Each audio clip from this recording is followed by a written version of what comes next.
चर्चा करना चाहेंगे।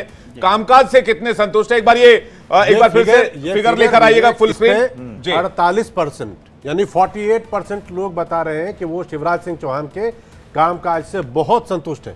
संतुष्ट नहीं, बहुत संतुष्ट। और थोड़े संतुष्ट वाले 23% है और असंतुष्ट 29%।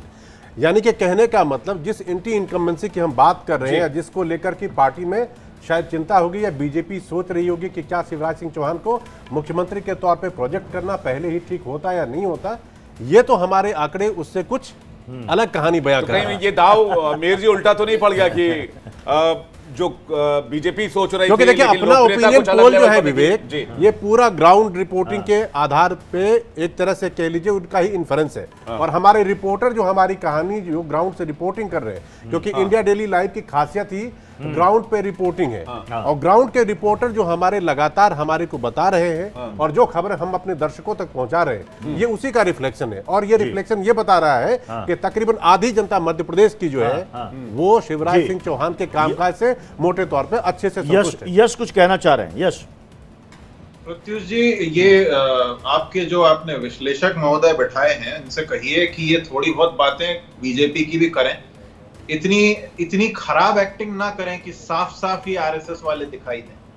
इनकी बातें मैं सुन रहा हूँ। कर्नाटक में किसने दंगे की धमकी दी, किसने हनुमान जी महाराज के नाम पे ब्लैकमेल किया, किसने अपराध को बढ़ावा दिया, और उसके बाद सर्वे से आपको दिक्कत हो रही है, उसके बाद ही हमें धोखा बोलते हैं। तो पहले तो इनको विश्लेषक हटा के प्रचारक लिखना चाहिए। एक सेकंड, सौरभ दुबे जी, इनको बोलने दीजिए, एक एक करके बोलिए, अपने अपने टर्न में बोलिए, वरना किसी को समझ में नहीं आएगा। मेरा नाम लिया था इसलिए मैंने उनको इन्हीं का नाम लिया है मैंने, कांग्रेस ने धोखा नहीं दिया है। और इनको बता दीजिए, हिमाचल में इतनी त्रासदियां हुई, अभी आपदाएं आई, बीजेपी के मध्य वहां पे सांसद हैं, विधायक हैं, एक ने भी कोई मदद नहीं की है।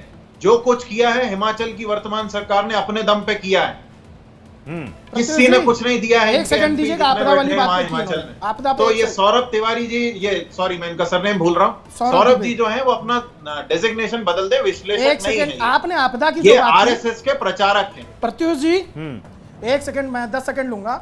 आपने जो अभी देखिए, इन्होंने अभी आपदा का मजाक उड़ाया था। वो कह रहे थे उज्जैन में जो आपदा आई उससे भारतीय जनता पार्टी को वोट का नुकसान होगा। पीछे एक तरफ उसी आपदा का मजाक उड़ाया था इन्होंने। वो देखिए आपदा का मजाक उड़ाने वाले अब कह रहे हैं हिमाचल में जो आपदा आई उसके आधार पर वहां पर उसको मतलब वहां पर उसको गंभीरता से न लिया जाए और उज्जैन वाले को गंभीरता से लिया जाए। आप दो तरफा बातें कैसे कर रहे हैं? आप कांग्रेस के तरफ भाई, आपको समझ में नहीं आ रही है कि दो तरफा बातें कर रहे हैं आप उज्जैन की घटना को कह रहे हैं कि आपदा जो अभी हमें बाकी रीजन में भी आगे बढ़ना है, बाकी रीजन में भी आगे बढ़ना है। लेकिन जो हमने अभी जो ओपिनियन पोल में रखा था ना कि कौन सा मुद्दा उस पर कितना हावी है चुनाव में, तो उसमें हमने देखा बेरोजगारी 28%, लेकिन हिंदुत्व का मुद्दा वो 18% था। और अभी आप देखिए कि हमारे जो दोनों मेहमान हैं वो भगवान की बात कर रहे हैं, हनुमान जी और गदा की बात कर रहे हैं। अब चुनाव में अगर हनुमान जी, गदा, भगवान ये सब कुछ आ जाए और फिर एक तरफ हिंदुत्व आ जाए, तो समझिए कि ये क्या